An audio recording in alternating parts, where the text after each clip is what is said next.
শুভরাত্রির বন্ধুরা।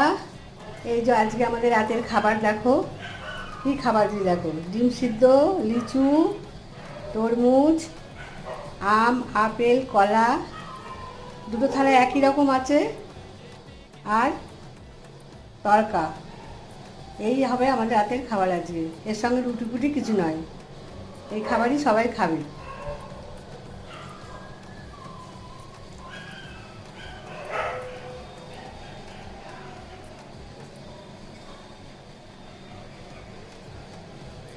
কেমন হয়েছে খাবারটা বলো, যদি ভালো লাগে কমেন্টে জানিও আমাকে, যে রাত্রে তোমরা কে কে রাত্রে এরকম খাবার খাও, আমাকে তাহলে রাত্রে জানিও, রাত্রে কমেন্টে জানিও। ভুল হয়ে গেল কথাটা বলা। লাইক দিও, সাবস্ক্রাইব করো আমাকে। বেশ রাত হয়ে গেছে, আজকে এই পর্যন্ত।